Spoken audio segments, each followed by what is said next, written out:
what we find is that there's no conference that touch on every single sector, and the IBC got that unique push to become the first of its kind to really focus on a lot of B2B meetings, to really focus on 14 sectors, to give back entrepreneurs what they're looking for. So think about yourself as a foreign investor. One of the key things you would need is information. So under a single house for the next 3 days, 15th to the 17th, you get all of the information at your fingertips to walk away with the final yes to say, well, I'm ready to invest in Guyana, I'm ready to start, because you're going to have the public offices there, private offices, all there to provide guidance services for you to set up over here in Guyana.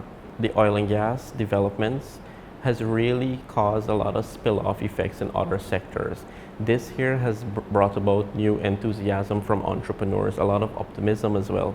And as a chamber, we want to be able to channel that so that members get the right opportunities and the right information so that they can also tap in to the newfound opportunities that exist here in Guyana. The conference is set up in such a way that over the 3 days there are going to be different streams touching on different sectors. So you will have business leaders, policy leaders, as well as general stakeholders who are all going to be housed in these different sectors.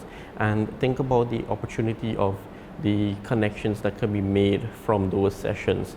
Think about the investment opportunities that can be discussed. Think about the policy advocacy that can be done. They're all aimed at strengthening the ties between Suriname and Guyana, and also for government as well to get an idea of what really it takes to have an enabling environment to doing business here in Guyana. For the IBC, the target is really foreign investors to come into Guyana, but we also want them to have information to make the right choice, which is why the Suriname-Guyana Chamber will pride itself into ensuring that there's quality conversations, there's quality B2B meetings that happen, that can happen to ensure that joint ventures do come out of this here, to ensure that deals are signed. And we have already did this in Suriname. Just recently, we would have conducted maybe our fourth mission, whereby we took 60 companies over into Suriname, and it's just been 1 month and we've seen active trade being happening. We've seen a company finally being incorporated in Suriname, and we've also seen joint ventures being done. So we want that same replica to happen here in Guyana, but more so having a lot of the foreign investors interact more with Guyana as well as with Suriname.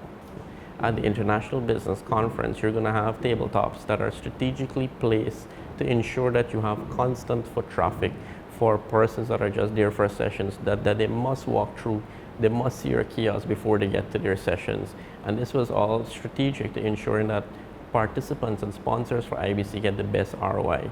We want to also ensure that the connections formed as members of the chamber, to ensure that the conversations are not just one-off, but to ensure that over time we follow up every quarter per se on those conversations to ensure that something does come out of them, and persons who participated under the chamber gets to see their ROI in the next coming months.